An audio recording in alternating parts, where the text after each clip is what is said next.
Head over to thebestsongever.com and purchase our new hit, Together Again. It is a cover of Smokey Mike and the God King. That's Jeremy Boring and Michael Knowles. And with your help, we will smash our way onto the Billboard charts. Would you vote for Trump if he chose Nikki as VP? And would you guys vote for Trump? Well, that's the question that I asked you specifically. Well, I would not only not vote for that ticket, I would advocate against it as strongly as I could. Wow. Wow. Yeah. Well, that's just poison. I mean, here's someone who's actively opposed to the interests of the country I grew up in, who endorsed the BLM riots, and who is not only is not left, but is neoliberal in the darkest, most, speaking of nihilistic way, and has no real popular support. Is a creature of the oligarchs. So yeah, that would be reason to oppose the ticket. Even Trump, Haley is a no-go. Nikki Haley. He would get assassinated immediately if that were the case. Yeah, and by the way, I just can't imagine a world where that could happen. That would be so crazy. I mean, anything could happen, of course, but picking Nikki Haley, who's utterly treacherous and utterly dismissive of like the interests of Americans. Yeah, it's a no-go for me, but it's a yes for BlackRock and State Street. I really do love her. But don't forget Vanguard. But I want to turn the question to everyone here, and just really quickly, who would you guys like to see as Trump's VP? As of course, he knows what he's doing. He knows what he's doing. Probably the vice president. I know what they think. I have the straw poll results. No. But before the straw poll results, let's go around. Who do you want to see as VP? I'm a big fan of Vivek Ramaswamy. Charlie. Yeah. I'm sitting next to, I think, should be vice president. Me? I mean, I agree with you. I'd vote for that. I think Tucker makes a lot of sense for vice president. I've said it publicly. I'll say it privately. But the case, I kind of like Vivek. I think he's one of those people who everyone beats up on Vivek for being he's a phony and all this stuff. I don't know. I've covered a lot of campaigns going back to 1992, and I've noticed this thing in many candidates, and I notice it in him. The process of running for president and speaking 3 times a day and having people throw hostile questions in your face causes you to change. They all change during these campaigns, like for real, inside. And I feel like Vivek's positions have gotten much more sincere since the beginning of this. Like I watch him with Nikki Haley, and I'm like, this is a guy who's very offended by her views, like for real. He's not attacking her because she's a woman. He's attacking her because he actually thinks her views are terrible for the country he lives in. And I love that. So is that a no? You're not going to... Tim, no, I mean, it's like the weather. I can't control that. I don't think I'd be that great at it. Well, who do you want to see as VP? So I think, you know, we talked a bit about this for a long time and often have entertained Vivek Ramaswamy. But then when Trump Carlson popped up, we all kind of lit up like that would be amazing. But I think it's because when we were talking about DeSantis so long ago, it was because we were looking for someone who was less the wild card. Trump is a very strong personality, and we were looking for someone that would be a stabilizing force. Vivek is very much like that. Ron, I think his campaign has kind of been very poorly run. I'm trying to be nice here. And then we look to Tucker Carlson. Tucker, you've got your finger on the pulse probably better than anybody else in the country. Well, I don't know about that, but I do care about the country. I know the country pretty well, very well. Actually, it's like the one thing I know a lot about. And I think that kind of disqualifies me right there. But can I just ask a question, since you all are so on the internet and like I'm not that much?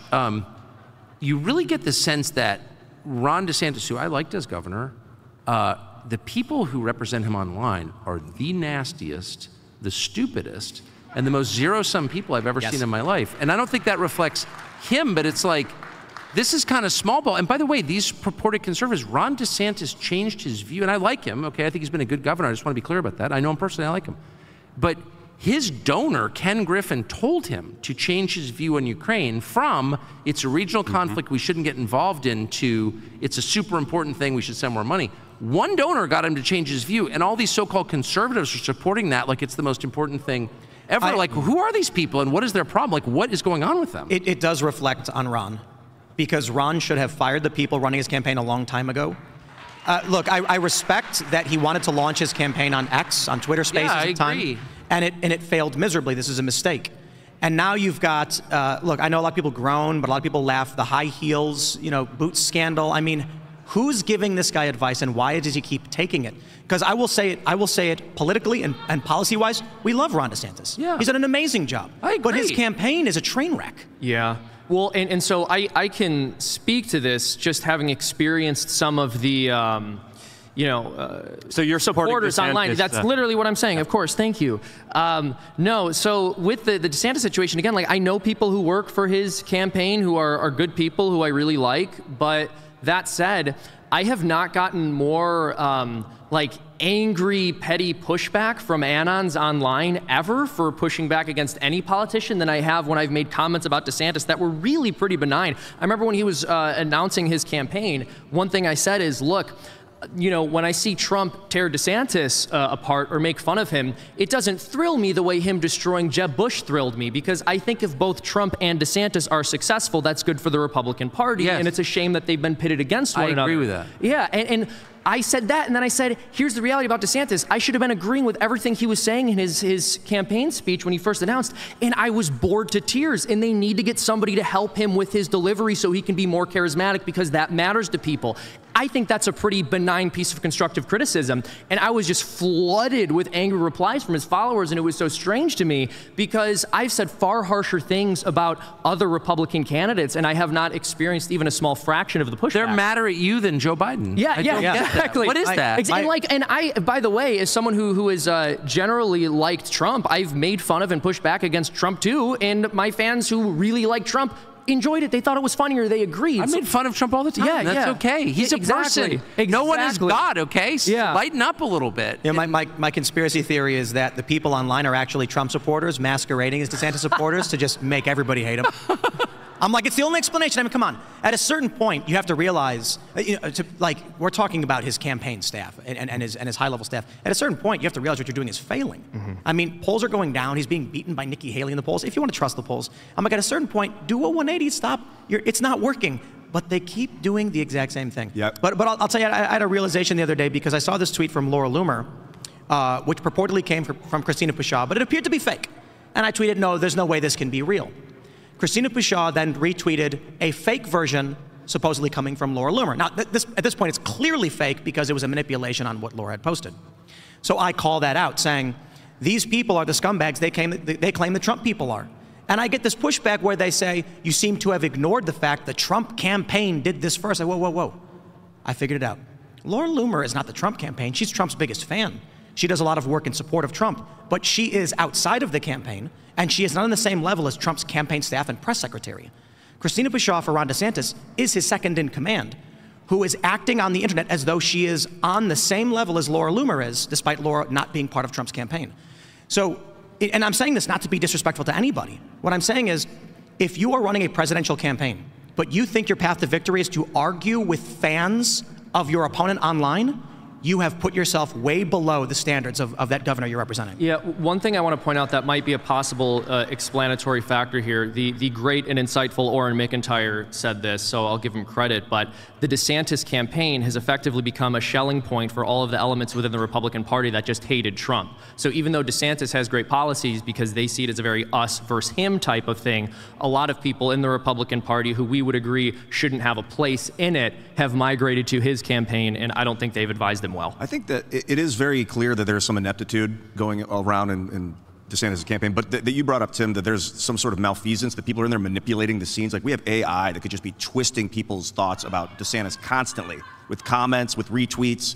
AI could be retweeting other AIs that are, or even machine learning algorithms that are like making him look really bad on purpose, or vice versa. I mean, or he has autism. But let's get into this. One of the scariest things I think we're seeing now is the potential for what, Steve Bannon talks about this quite a bit, the singularity. We're getting, well, let me start from the beginning. There's something called dead internet theory. Tuck, have you ever heard of this? No. I'd be the last to know.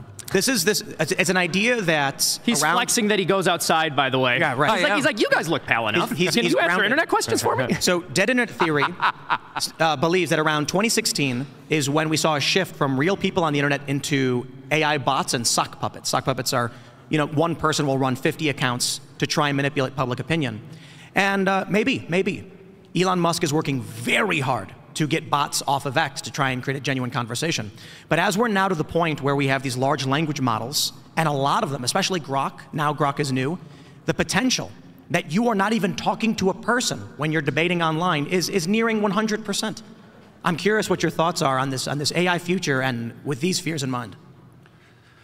Well, I mean, it's hard to sort of ignore the instinct that like we're approaching something horrible and final. I mean, I don't understand how you could, in good conscience, build something like AI.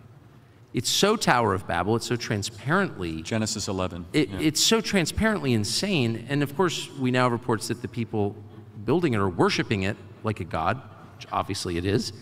And that feels to me like the craziest, most reckless thing people have ever done, and I think the chance that that ends in tears is 100%. Yeah. Little G, though. And so, but also it's like technological progress, like, I don't know, we've had quite a bit of it, and this country's become much worse in every measurable way since I was a child with much less technological progress. So, and I'm sorry, I know we have tech people here, I have friends who are professional technologists and they're very excited about technology.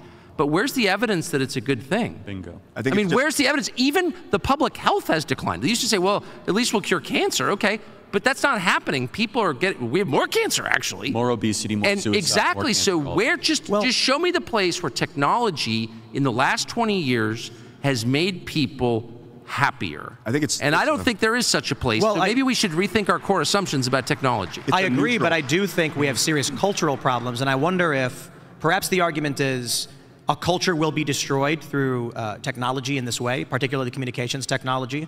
It starts with the printing press, which we say was great, then the radio, it was fantastic. Then television, oh, how awesome, and now the internet, it's changed everything. But it does seem like it's becoming noise and static and pure chaos from it. I'm wondering if it is an impossible solution or if we've just not found the solution. It's a neutral force. It's just like the atom bomb is neutral. I don't agree with that. If it's in the hands of evil, it will be used for evil. It's not a plow. It is in the hands of evil. Do you really think that? Because here, solve this mystery for me. Creativity pretty much died in the West in August of 1945 when we bombed Hiroshima and then Nagasaki.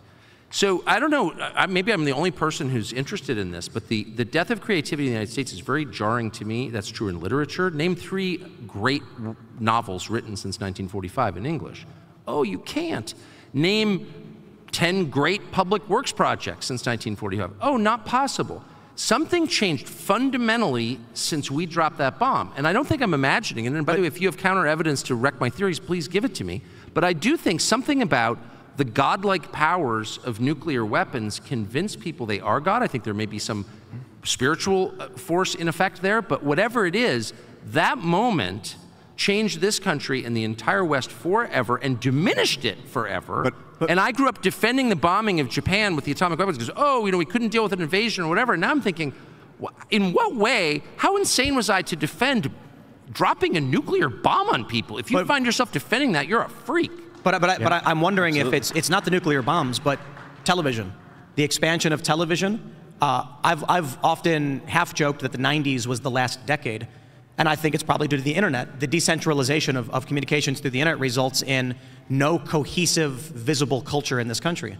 You look at the 40s, 50s, 60s, 70s, you see a unique culture that exists in America. Of course. After the 90s, with the explosion of the internet, now it's, I gotta tell you, we went to the mall a couple days ago, and it really does blow my mind that I see a Hot Topic, and I guarantee you, Jack Skellington is in the window. That's a 30-year-old movie still being sold to kids who have no idea what it is. There's a viral TikTok where a young woman's wearing a Nirvana shirt and says, I don't even know what this is, I just buy it anyway. It's almost like television around that era does something to creativity by homogenizing everything. But we don't understand this. I mean, look, the creative force is the life force. And by the way, it's closely related to the sex impulse, which ultimately is a creative force to create new people. That's exactly right. So if you see a decline in or a death of the creative force, what you're looking at is death of the culture and or society. And there is no question, movies are just one manifestation of it. We have seen the death of the creative impulse in the West. And that is like an emergency, a tragedy, a history-changing event, and it's never acknowledged. As you were saying that, it clicked for me, it's contraceptives.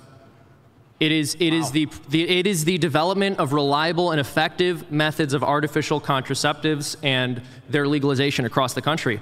I was going to say, get your head out of the gutter. No, it's true. No, it's a reality. Catholic. Because and this is something all Christians believed 100 years ago and prior.